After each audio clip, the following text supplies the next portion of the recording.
Fascist সরকারের প্রথম যে সংসদ নির্বাচন, তখন এই এলাকা মিরপুরের সাথে সংযোজিত হয়।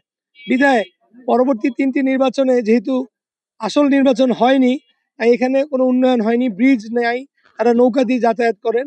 এখনো অনেক পশ্চাৎপদ, অনুন্নত, খেলার মাঠ পর্যন্ত নেই। তাই তাদের প্রত্যাশা আগামীতে যিনি নির্বাচিত হবেন তিনি যেন অগ্রাধিকারের ভিত্তিতে এই এলাকাকে নাগরিক সুবিধা দিয়ে উন্নত করেন। প্রত্যেকেই পরিবারের মতো এখানে সবাই বসবাস। দুই ধর্ম অর্থাৎ হিন্দু মুসলমান সব একসাথে, খুব আত্মিক সম্পর্ক তাদের, সৌহার্দ্যপূর্ণ। তারা চাচ্ছেন এলাকার উন্নয়ন ঘটলে এলাকা আরো অর্থনৈতিকভাবে স্বাবলম্বী হবে। তাই তরুণরা, মুরব্বীরা এবং যারা থাকেন প্রত্যেকেই আশা যে এই সমাধানগুলো যত দ্রুত হবে ততই তারা সেই ব্যক্তিকে বেছে নেবেন। এবং আমার কাছে তাদের ভরসা, যেহেতু আমি একই এলাকার একই গ্রামের বাড়ি, আমার কাছে তারা আমার সক্ষমতা নিয়ে প্রশ্নাতীত আস্থা রাখছেন, আমাকে সমর্থন দিচ্ছেন। 2018-তে এই একই আসনে সেই সবচাইতে ঝুঁকিপূর্ণ যে নির্বাচন ছিল আওয়ামী লীগের সময়, ফ্যাসিস্টের সময়, আমি এখানে ধানের শীষের প্রার্থী হিসেবে প্রতিদ্বন্দ্বিতা করেছি। তো সেই ঝুঁকিপূর্ণ নির্বাচনেও কিন্তু আমাকে ভোটাররা অনেক ভোট দিয়েছিলেন। এইখানে আমার কাছে এখনো মনে হচ্ছে আমি আগের পরিবেশেই আছি। আমি স্বতন্ত্র হলেও এখানে কোনো পরিবর্তন দেখছি না। আমার প্রতি যে জনসমর্থন, এলাকার সর্বস্তরের মানুষ, শুধু আমার বিএনপি নেতাকর্মী না, আমার এলাকাবাসী আমার সাথে আছেন।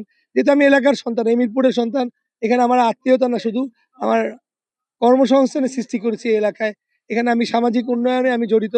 দীর্ঘ 33 বছর রাজনৈতিক আমার অভিজ্ঞতা এলাকার সামাজিক উন্নয়নে। তাই এলাকাবাসী তাদের একজন পরিবারের সদস্য হিসেবে আমাকে গ্রহণ করছে এবং তারা অত্যন্ত আশাবাদী। এখন পর্যন্ত অত্যন্ত চমৎকার সুষ্ঠু পরিবেশ বিচরণ করছে এবং ভোটাররা খুব শান্তিপূর্ণভাবে উদ্গ্রীব হয়ে আছেন যে আগামীতে তারা ভোট দিবেন। কোথাও কোনো গন্ডগোল বা কোনো অন্য ধরনের কোনো পরিস্থিতি নাই। এবং তরুণ প্রজন্ম, সনাতন ধর্ম, এখানে সংখ্যালঘু অনেকে আছেন এই ঢাকা 14 আসনে, যারা আমার মতো স্থানীয় 14 পুরুষের তাদের বাসস্থান। আমি যেমন এই এলাকার মিরপুরের সন্তান, আমার দেশের বাড়ি এখানে, এটা আমার নানির বাড়ি কাউন্দিয়া ইউনিয়ন। তাই আমি আমার আত্মিক পরিবেশ, আত্মিক সম্পর্ক এই এলাকার সাথে, প্রত্যেকেই উন্মুখ হয়ে আছেন যে 12 তারিখে তারা শান্তিপূর্ণভাবে ভোট দিবেন। এবং তারা প্রত্যেকেই, আবারও বললাম, আগ্রহ ভরে ওয়েট করছে, অপেক্ষা করছে যে তারা তাদের সুচিন্তিত রায় দিবেন। তাদের সাথে উন্নয়ন নিয়ে অনেক কথা হয়েছে। তাদের আশা এই এলাকা 2008